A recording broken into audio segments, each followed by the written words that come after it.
Hello everyone, welcome to the Code Good. And in this part, we are going to deploy our fast API application into the production environment. This application, which you have developed in your local, but now it's the time to deploy your application to the real world, which is called as production environment. So to do that, there are so many things which we need to know before deploying our application.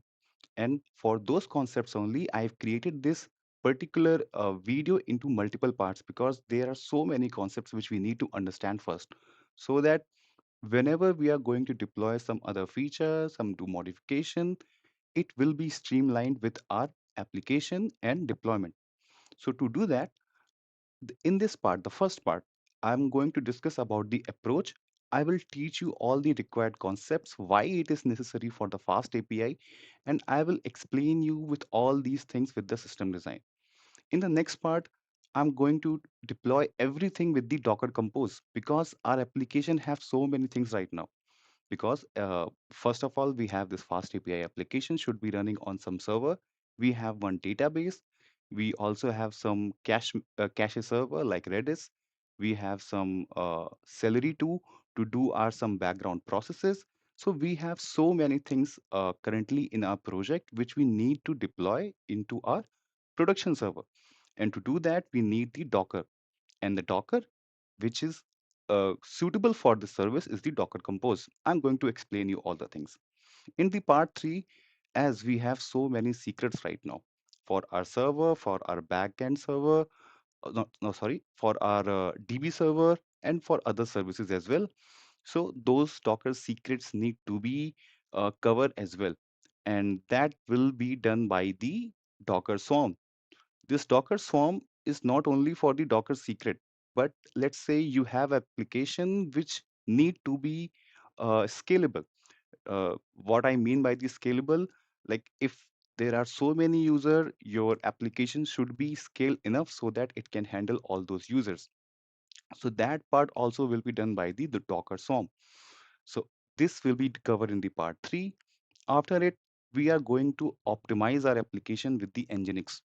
In the system design, you will understand why we need this Nginx, and then we will deploy this Nginx at part 4. And in the end, after deploying all the things, we need to streamline our application. What I mean by the streamline, because your application will need some improvement, some modification, or you are going to add some feature in the future, so that we are going to need some CI/CD pipeline, continuous integration, continuous deployment pipeline through the GitHub Action and Docker Swarm. So these are the components which we are going to cover in the production deployment. So there are so many things we need to cover, and I will start with the part one.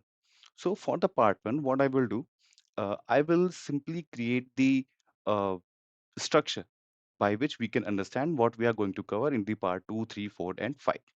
Okay, so here I have this particular canvas, and in this part, I'm going to do some system design thing. In our local, when we initiate our fast API server, we usually write this command. Okay, so what is that command is? It is the uvicorn main slash app hyphen hyphen reload. Why we are understanding this? Because we need to replicate this behavior into our production server. So we need to understand the part what we can use and what we cannot. So here there are multiple things. What is happening here? So first of all, this uvicorn. This Uvicorn is something which is the ASGI. It is the asynchronous gateway interface. It is the one which is providing you the functionality of asynchronous behavior for your fast API application. So this Uvicorn is required when we need to initiate this into our production server. What is this main? This main is the main.py. It is the main.py. This main.py is the one which will initiate your fast API application. Okay, so what is this app? It is the Fast API instance inside your main.py, which will performing the Fast API operation. Okay, and what is this reload? This reload is something for the development server only. So when you do some kind of development into the running server, so this particular hyphen hyphen reload is the one which will refresh the server whenever it detect the changes into your local development and it reflect those changes to your running server. So you so that you can understand, okay, whatever the changes I am doing is working perfectly or not. So these are the things which is present into our local command. So we need this Uvicorn, we need this main app, main.py, and we need this app, but we do not need this reload because inside the production server, we do not want our user to see the frequent changes which is coming to our code. That's why we are not going to use this reload. So, okay, so this is the one thing which we are using in the local and we need it into the production. But there are several more things. This particular Uvicorn, it is a server. It is itself a server. So when this particular server is initiated, it initiated this main.py with the multiple Python worker. Okay, so here we have this multiple Python worker. These multiple Python worker will work asynchronously with each other to handle multiple requests from the user. Okay, so we need this Uvicorn. Uvicorn is a server, and we need this main.py. We need this app also while initiating a server into the production. But there are few more things which we need to understand and which is really required for it. And what are those? First of all, it is the server. It is not a process manager. This Uvicorn is not a process manager. This Uvicorn is only a server. But when we come to our production server, we need our application to be available to all the user and all the time. And sometimes it happens is when your application is running inside at some backend server or some server which is far away, sometime that particular process failed because of XY reason, some power failure, something. It can be any reason. It might be possible that some user provided some kind of input to your FastAPI application which you didn't even expected, and it can halt your complete application. When it got halt, no user will be able to use your application. So we need to be make sure our application should be available to everyone, and there should be some restart process as well. Some restart process as well to our fast API application. And how we are going to achieve it? So to do that, we need some process manager. What this process manager will do, we need one process manager. What this process manager will do, it will restart our fast API application if it gets down. Okay, it should be automated. That's why we need the process manager. So first of all, we need the restart. And the second thing is, let's say this particular Ubicorn, it will initiate only a single instance instance of your fast API. It will initiate the single instance of your fast API, which is not good. And why so? Because let's say you have very a large server, and this particular instance is going to use very very few cores of your particular large system, and it is not optimal even for your application and not for your system in which you are running this particular application. So how we are going to cover this part? So to cover this part, we need something which can utilize the system CPU cores. Okay. So we need a process manager which will do the restart process for us. It will utilize the system CPU core. And first of all, if our system is capable enough, it should have multiple running instances of fast API. Okay. So here we have very where so here we have lots of requirement. First of all, it need to restart. Okay, let me just okay. First of all, it need to restart. It need to utilize the CPU system cores. It need multiple running instances of your fast API. And how we are going to achieve it? We are going to achieve it with the process manager. So what process manager we need? Okay, so let me just save this one. Okay, save it to my desktop for now, and I will call it, okay, deployment one, dep one. Fine. Okay, so let's create another. So we need one process manager. So for the process manager, there is something which is called WSGI. This is the server gateway interface which we were using before the fast API, and why it is so good and why we need to use it. We already have this sorry, let me remove it. We already have this ASGI, which is Uvicorn ASGI, but we need the WSGI as well. This WSGI is the process manager, and it will let us use all the requirement for the production environment. So let me write the command first, then we will understand what are the features it is providing to us. Okay, so here I have this text manager. What it will do, Gunicorn, okay, Gunicorn main slash app hyphen hyphen worker, okay, worker for worker class, worker slash class uvicorn dot worker dot uvicorn worker hyphen hyphen. Okay, let me just keep it here. Okay, worker bind 0:0, sorry, 0.0.0.0 colon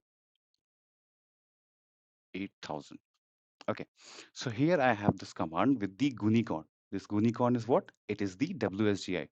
Okay, let me move back here to the ink pen and with the color this. Okay, so here in the Gunicorn, it is the WSGI server. It is the server gateway interface which work as the process manager. And what we are doing here is, as I said, we need this main app all the time. Okay, that's fine. What is this worker? Worker 4.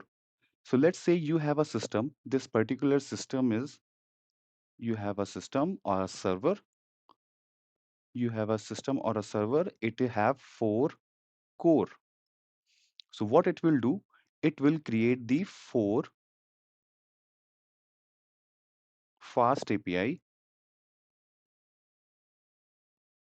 instances. Fast API instances. So it will use all the cores of your server, and it will create 4 parallel fast API instances. It depends like how many cores you have at your server. So for now, I'm taking an example of 4 cores. So these core and CPU you can find into the system properties, and from there you can understand like how many cores should I use, because it might be possible that you are using that server for some other services as well, and they are going to consume some CPU memory or cores from your particular server. So you need to be you need to take care about that as well.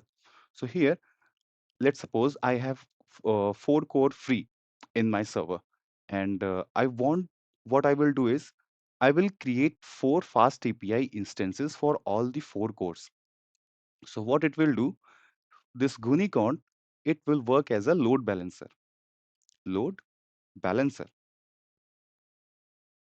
and it will distribute the incoming request to all these fast API instances as per their availability. So it will initiate all, so it will engage all the cores for the independent processes, and for the faster performance, what it will do, it will redirect the traffic to the core which is less, which have less work.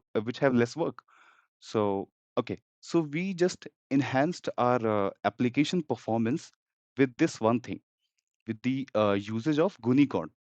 But here we need the fast API to work in say asynchronous. So to do that, we need the Uvicorn as well. So what it will do, this Gunicorn will create the four worker classes. It will initiate the four threads, and these four threads will individually run this Uvicorn worker bind to till 8,000. So these all four workers will run independently the fast API application which you have created, and this particular Gunicorn will distribute the load as per their uh, dependency or as per their workload. Okay, so we just enhanced our application. And but what other benefits we are getting? Let's say if we are initiating this particular process with four worker node, and in one of the worker, and one of the worker is not running because some XYZ issues or some XYZ request, what it will do, it will monitor this particular worker. It will make sure there are four workers all the time. So if there is any one worker which is not running or which have some corrupted data, it will destroy that particular worker and it will reinitiate that worker by itself. You don't have to do anything. So this is the benefit which we are getting from the Gunicorn. So this WSGI and this ASGI, we need both while deploying the fast API application into the production server. Okay. So here this particular uvicorn.worker.uvicorn worker is the part where it is initiating the ASGI, and after initiating the ASGI, what this particular part will do is bind 000:8000. So let's say you are running your application at 8,000 port. So when we run this fast API into our local server, we expose some port, and when we go and to access it, what we use, localhost localhost colon 8,000. So here this particular 8,000 port is also exposed, and this particular 000, it is referring that from all of the internet, from anywhere of this world, the system which is connected to the internet, it will accept the traffic from all the IPs which are available to the world from the IPv4. Okay, so we understood this particular command, Gunicorn main app worker 4, and why we are using this bind and uvicorn worker. Okay, so this part is clear. So inside the system design, now we know that only uvicorn is not the one solution which is required for the production. We need the combination of Gunicorn and uvicorn. This Gunicorn will work as a process manager, and this uvicorn will work to initiate your fast API application in the asynchronous way. Okay, so now we are utilizing our system. We have created one process manager, and we also initiated a fast API application. Okay, let me save it too, and then we will move to the second part. Oh, sorry, third part. Okay, new, save. Let me go to dep2. Okay, fine. Okay, so let me create two boxes. So here is the one box of ASGI. Let's say Gunicorn. I will write the complete name. Then we are using the uvicorn. Okay, uvicorn. It might be possible that you will see some spelling mistakes, but please forgive me for that. I'm trying to explain you the concept here. Okay, so here is the user. User will send the traffic to the Gunicorn.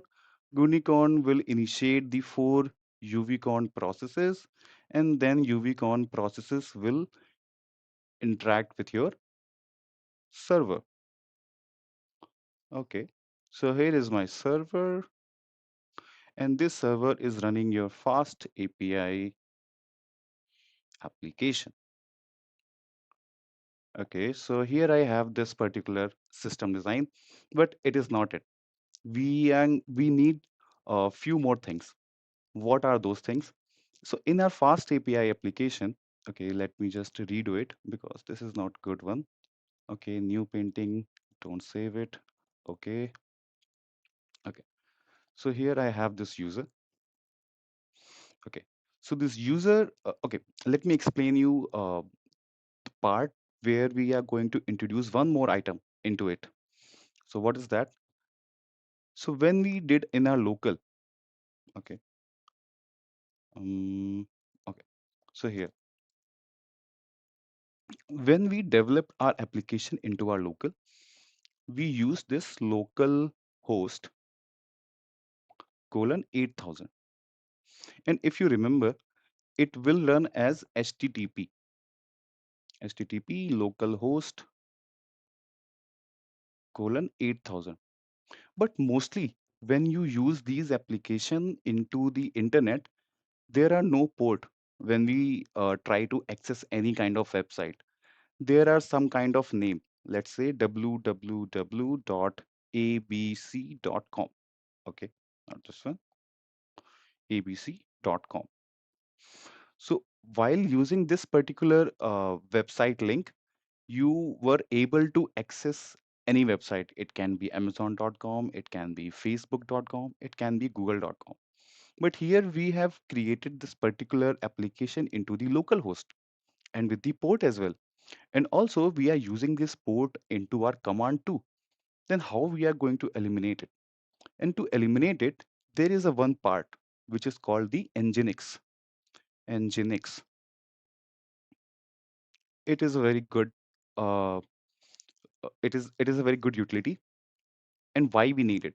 First of all, what this Nginx will do is you will get the data from the internet with the HTTPS, and your application which is running inside the server, it is expecting data in the HTTP because you haven't introduced any kind of SSL mechanism into your fast API application till now. So how we are going to expect our application to entertain these HTTPS requests, because these HTTPS requests will have the encrypted data, which can only be decrypted when you have created some kind of SSL mechanism inside your inside your fast API server. So to do that, what we are going to use is we are going to use the Nginx. What this Nginx will do, this Nginx will cover the part like it will take the HTTPS data, it will decrypt it, it will decrypt it, and it will send the HTTP data to your application. So in this way, you have just bypassed the process of uh, decrypting, encrypting of particular request response to the public user, and also you have saved time in your application to do the process which it was designed to. It was not designed to do the encryption and decryption. It was designed to do the handling of request response. So with the Nginx, the two things we are doing is, first of all, we are saving the time of this HTTPS to HTTP, and then again after doing the process, it will send back the response that will also in the HTTP, and it will send back this HTTP to the Nginx, and this Nginx will send back in the HTTPS format. HTTPS format. So we just save time into our application in the request response cycle. We just save this process, and by this we just save the resources of our CPU as well into the production. And the second thing is we just eliminated the use of port and some local host kind of URL. In the Nginx, we provide the DNS block. DNS is domain name system. So whatever you see like this abc.com, this www.abc.com, here, this abc.com is your DNS. It is the domain name server. It is the domain name. It is your domain name. And this domain name will be configured inside the Nginx. And this particular domain will send the traffic to the server in which your fast API is running. So when user is going to come the www.abc.com, This particular abc.com will come to this nginx. This nginx will see the particular request response and it will send the traffic to your application which is running the fast api server, sorry, to the server which is running the fast api application. So here we need the nginx as well. Okay, so till now we need so till now what we understood is we need the nginx, we need the Gunicorn, we need the Uvicorn. These are all the dependent process to each other. These are all the dependent utilities to each other. So this Nginx will send traffic to the Gunicorn. This Gunicorn will send traffic to the Uvicorn, and this Uvicorn will send traffic to your app. So these are the four components which are just introduced till now. This Nginx will do the work where you will provide your domain name like www dot services, let's say anything, services.com. Anything, it can be anything. Any domain you have bought from GoDaddy or some other websites, you can just use that particular domain name inside the Nginx, and this Nginx will resolve that particular traffic. It will handle all the SSL thing. It will do the all the HTTPS thing. Sorry, this is the HTTPS thing, and it will let your server to do what it was intended to. Okay, so we understood like we need this Nginx, we need this Gunicorn, we need this Uvicorn.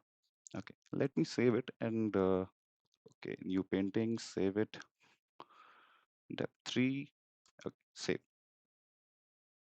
Let's create the let's understand the other processes as well, sorry, other utilities as well, which we need while the deployment. Okay, so we understand like we got that we get the traffic from the internet. Now it is the part where we need to deploy multiple things. And to deploy multiple things, we need Docker. Why we need Docker? So let's understand when you just purchase your new PC, your personal computer, you will get some Windows software or Mac. It can be anything. You just purchase your new PC and then you purchase the Windows software or Mac software. What this Windows or Mac software do? Earlier it was come as CD.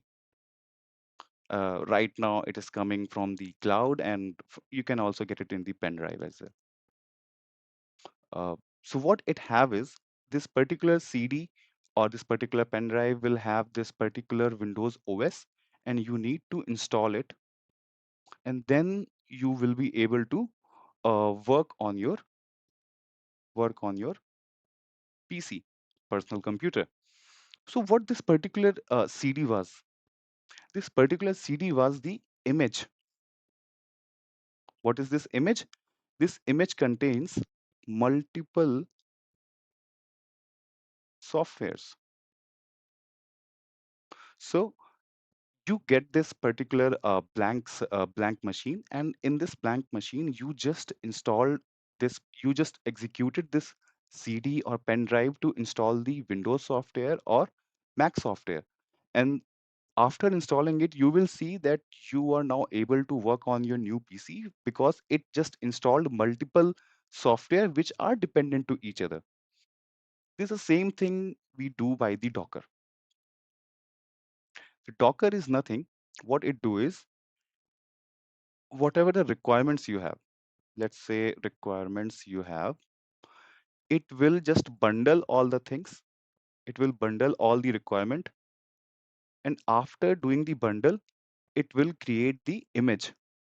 You can take a reference of CD, but it is just a binary file. It is a binary file. And this particular image, in wherever, in any server where you are, where you have the Docker, you can install this image. You can install this image by just simply running it. So in this way, when you have something like you have lots of dependency, just think of your particular application as a software. Just think of your particular application as an image. those are the images or those are the software which is bundled by the Docker. And whenever you are going to use it in any XYZ server, this server can be, okay, so this server can be provided by the AWS, by the Azure, by the GCP, or your in-house. Let's say you have some in-house data center as well. So these all services provide you a blank server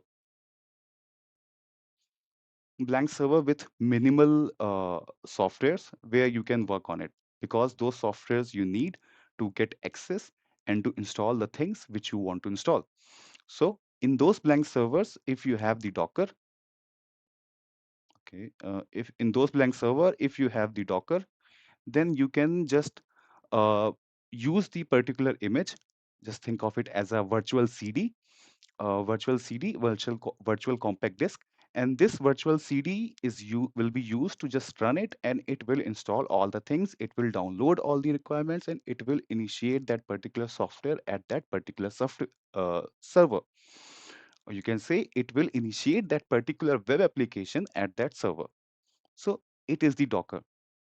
Okay, so now we understood the Docker, what is the Docker is, and why we understood it, because we are going to need this Docker to deploy this into the server, deploy the fast API application into the server.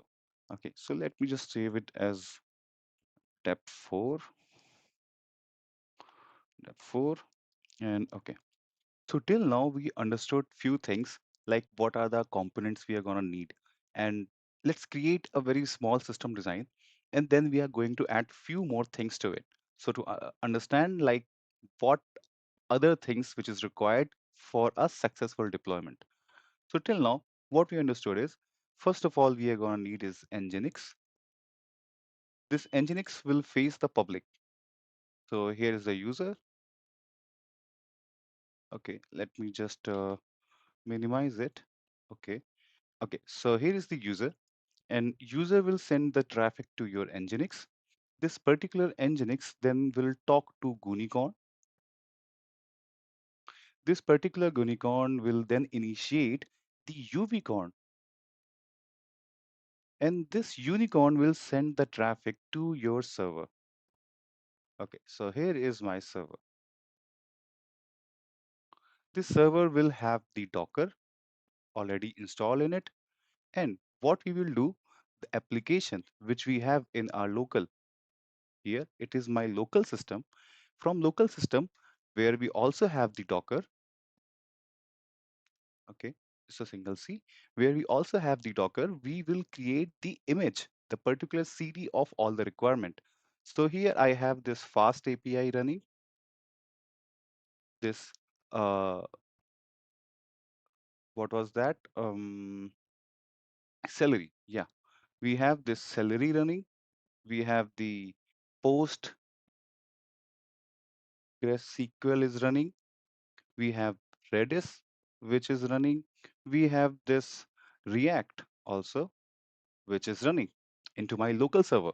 And I'm gonna need these all things in a single packet. So whenever I'm going to use that packet into this server, it will install all the things. It will install all the things, all the things. Okay, let me just clear it. Okay, it will install all the things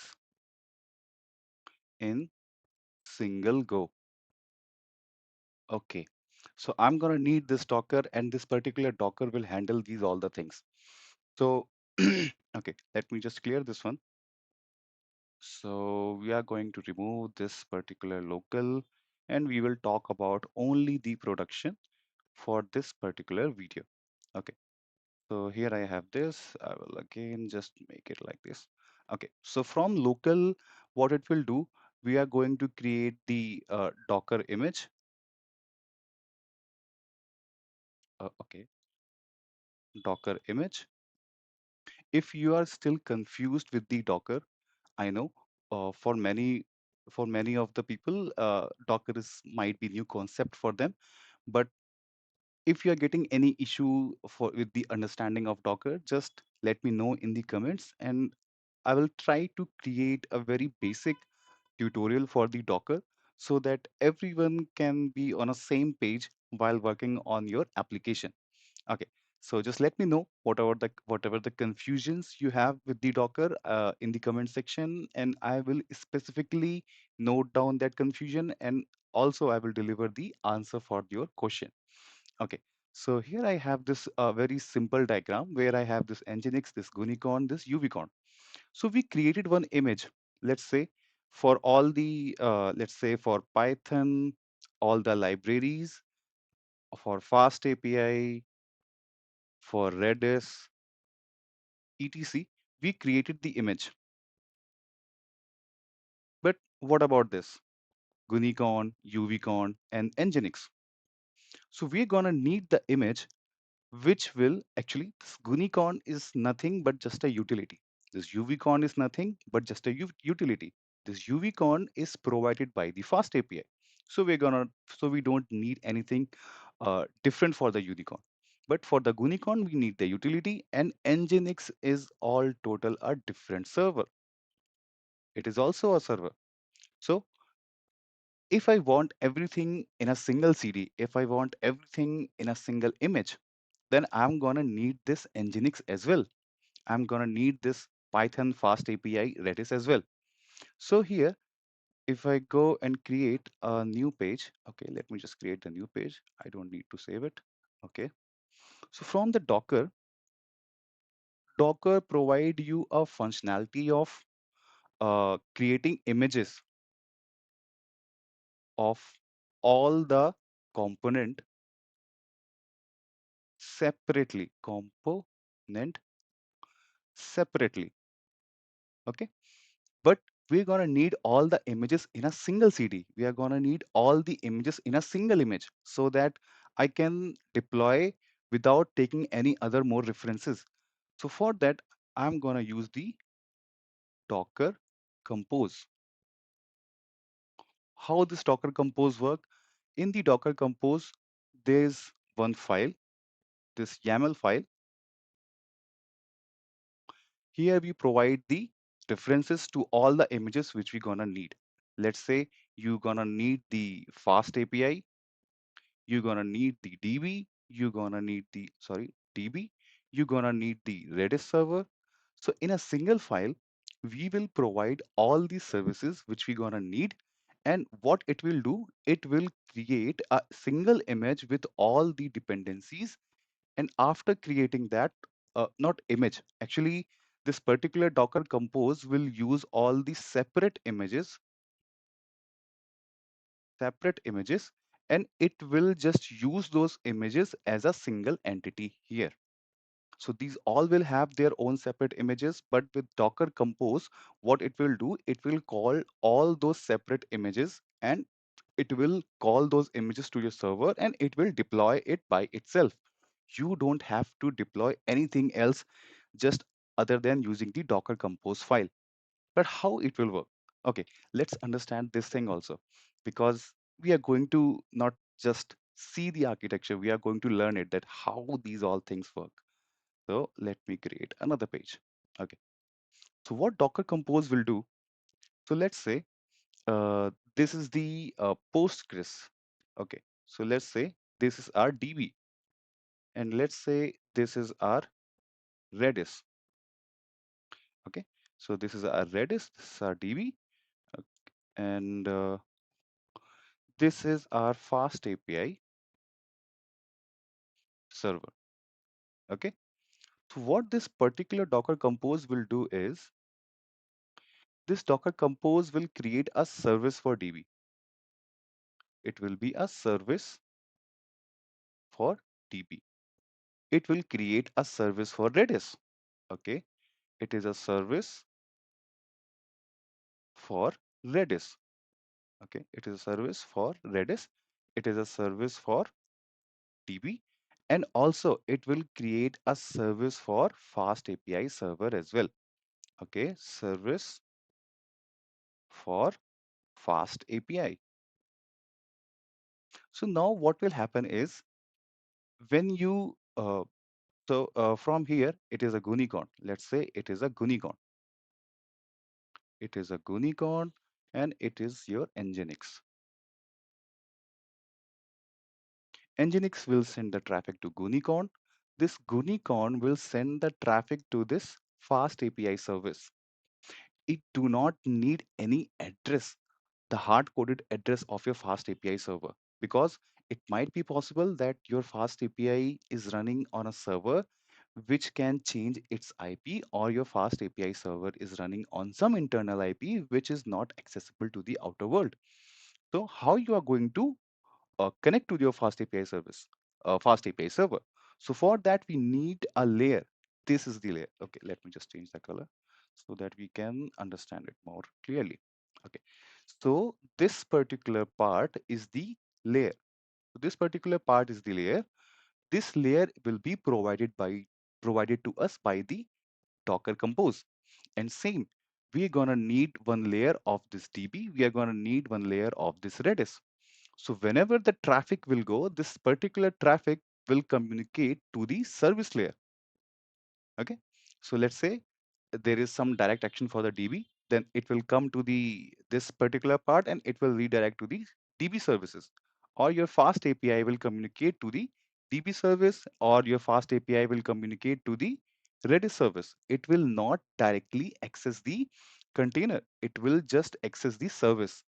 So for that, uh, we are going to need some point where we don't need to hard code any server IP, any internal IP, any port. All we need to do is we need to just connect with the service, and behind that service, whatever the hardware is running, we don't need to care about, because that's a part of our infrastructure, and that we don't need to know. All we need to know is that our services are connected to each other, and to achieve this particular process, this Docker Compose is our hero. Docker Compose. So from the Docker, we created the images. From Docker Compose, we called all those separate images into a single file, and that single file will use to deploy my complete application into any server. All those server which can support this fast API service, or any input and output transaction of request response. So we're gonna need the Docker Compose as well. Okay, so let me just save it for the future reference. Okay, I will call it dep5. Now we understood one more thing, that okay, I'm gonna need the Docker Compose as well. But let's say you this particular Docker Compose, there is one limitation to it. And what is that limitation? Docker Compose limitation. And it is a limitation of it work only on single node. What I mean by node is single server. So this Docker server can only apply these changes to a single node. But that is not scalable. Let's say you have an application which is used by thousands of users, millions of users, and those users frequencies varies as per the time. Like it might be possible that at some time million users are using it, and also it is possible that sometime only few thousands users are using it. So it might be possible that with a single server you may be able to handle the thousand users. It completely depends upon what the services which you are providing through your application. But when it comes to millions of user, or the service which will take so much of system resources, using single node is not a good option. In in an architecture world, what we do is we have some reserve nodes as well, reserve servers as well. When we have those reserve servers, so those reserve servers will come into the picture when the load increases for your application. Okay, so we understood this point. So let me just create one very basic diagram so that we can understand that what is the another part we need other than Docker Compose to handle this kind of situation, this kind of scalability. So to do that, I will just going to use one another tool from the Docker, and that is Docker Swarm, SWARM. Okay, so let me just create a one blockwise diagram so that you can understand that how this Docker swarm can work. Okay, so here is the user. User will send the traffic to your NGINX. This NGINX will then talk to your Docker swarm. Docker swarm. Based upon the requirement, this Docker swarm, what it will do, it will do the load balancing. It will do the load balancing. And also it have a feature to create new, increase servers as well. So this particular Docker swarm will be connected to multiple of servers. Let's say server 1, let's say server 2, let's say server 3. All these server 1, server 2, and server 3 use the Docker compose file to install all the system requirements to run my application. The same thing will go here, same thing will go here, same thing will go here. So in this way, all these S1, S2, and S3 are independent servers. They all are running my application, and with the Docker Swarm, whatever the load is coming, it is going to the server 1, server 2, and server 3. And also, what this Docker Swarm will do, it will create a service for each node as well. So once when it create the service for each node, what it need to do is it need to do the load balancing. So let's say your server 1 have too much of load, then it will send the traffic to the server 2. And if there is any other load in server 2, then it will send the traffic to your server 3. Or let's say in any case, any of your server goes down, then it will do the respawning of all the things which you have in that server 3. So this is how we achieved our scalability. This is the scalability which we need in our production servers. Okay, so we got to know like there are so many things which we need to cover while deployment, because deployment is not an easy task. It We need to consider so many things, and the things which we need to consider, actually when we are learning about the deployment, we need to learn it from the backward direction, like from where the traffic is coming. Most of the lectures which I saw in the YouTube or all the other platforms, they just started to implement technologies without explaining that why we are going to use it. Then after implementing the technology, they will just tell you the use cases, but that's not a good way. If you want to learn, you need to do the reverse engineering in this process. While the deployment is a very crucial part of all your application. It might be possible that your application is too good, but even a single false misconfiguration from your deployment can degrade your application performance to hell. And in the end, what you will see that your application was good, it was running good in local server, but when it comes to the user production server, it just got failed, and you will just got scolded for like why this issue came right now. Okay, so we need to understand this deployment process very clearly. Okay, so just let me clear it, and we will just write down all the things which we need for our deployment. Okay, okay, just let me save it. Cancel, new painting, save. Let me call it dep6. Okay, so what we're gonna need for our deployment is we're gonna need the Gunicorn, we're gonna need the NGINX, we're gonna need the Uvicorn, we're gonna need the Docker, we're gonna need the Docker Compose. We're gonna also need the Docker Swarm. Okay, so these are the things which we identified. And just let me reiterate, this Gunicorn will work as a process manager.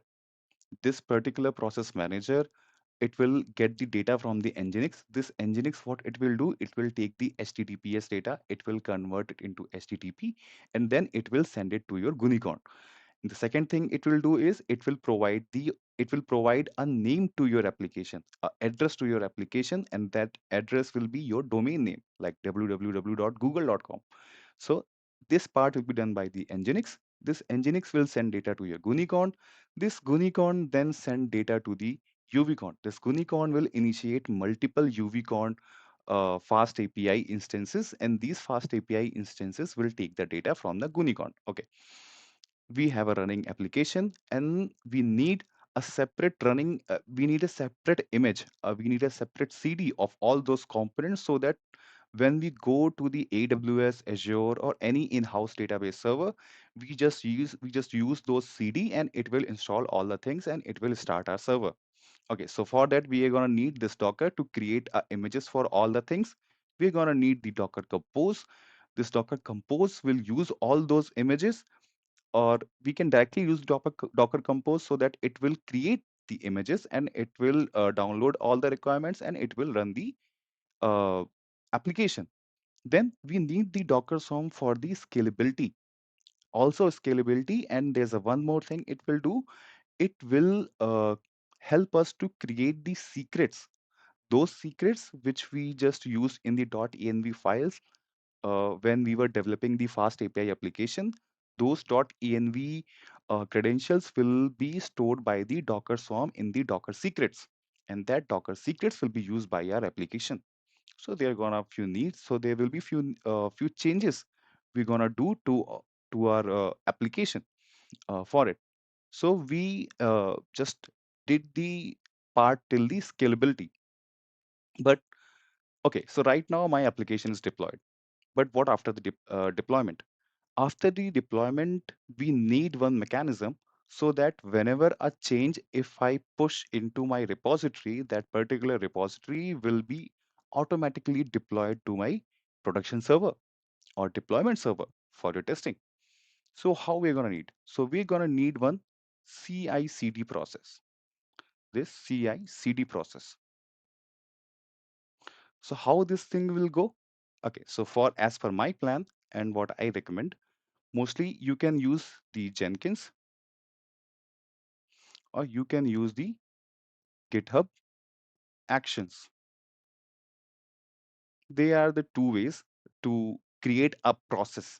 Okay, so this Jenkins we can do, and this GitHub Actions we can do. What we do is, it's just the last part. So what we do is, whenever we are okay, so let's say you have this Git. Okay, here you have one repository. Repository. So whenever you create some changes and you commit it to your Git repository, what it will do, we are going to create a webhook. Okay, so we are going to create a webhook. That webhook will watch, it will watch the changes. Let's suppose in master branch. Mostly when we are going for a production, we use the master branch. So this particular webhook will watch the changes in master branch. So once it detect the changes, okay, let me just go to the new painting. Don't save. Okay, so when it get the changes in master branch, what it will do, it will run the configured Jenkins job, whatever the preference you are gonna need, to configure the Jenkins job, or configured GitHub Actions. Okay, just let me clear it. Configured GitHub Actions. These both Jenkins or Actions, GitHub Actions, they both will have a script. Okay, they both will have a script. So for the Jenkins, you're gonna need some other server as well for the Jenkins, in which you are going to run this Jenkins, and this particular Jenkins will watch your repository. For the actions, you can use either inbuilt GitHub server, or you can also associate your own server for the GitHub Actions as well. So what these both will do, it will run the script. What this script will do, it will check it will check the changes in your repo. Okay, it will check the changes in your repo. It will create the images, Docker images, and it will run Docker swarm. Okay, so these three things it will do. So it is our CI/CD process. CI/CD, continuous integration, continuous development, or deployment. Okay. So this is the part where we gonna understand like why this CI/CD, like this, not understand. We are going to implement this CI/CD. So my preferred way is GitHub Actions because it is newer than Jenkins and it is easy to configure. And but if you're gonna need me to tell you about this Jenkins as well, like how we can configure this Jenkins, and these both will work on the webhook, just let me know in the comments so that I can create the CI/CD part in the most voted or in both the ways. If anyone tells me, then please let me know how this Jenkins work or how this GitHub like how this Jenkins work, then I will definitely create a video for it. But if not, then I will go with the GitHub Actions. Okay, so this is the part where we need the CI/CD because we need to implement the changes, and the changes will be there if you want to satisfy the customer or want to satisfy the business users. These changes will be there all the time, and you want these changes to be the production server. And also, we are going to understand there's a one very great thing when we are going to upgrade our application in a running server. We are not going to just stop our services and then we will upgrade it. We are going to do it as a zero downtime. What does it mean by the, sorry, what does it mean by the zero downtime? So the zero downtime is you reserve few clusters to be running in an older code, and then you start rolling upgrade, like you are going to upgrade one cluster, one server at a time, and then you will just reroute the traffic to the server which got upgraded, but the older code is also running on the servers till all the servers are not upgraded with the latest code. So this is got called the zero downtime. It is also a requirement for the production server. So this is also we are going to see in part 2, 3, 4, and 5. So guys, let me know if you like these concept and the structure which I presented to you so that I can design the last part, and also I will deliver this one video like in each day from now so that you can cope up with all the development and you can do it at your own pace, at your own server, or at your own application. So that's it from this video. And let me know in the comments if you like it. And please share and subscribe. Thank you.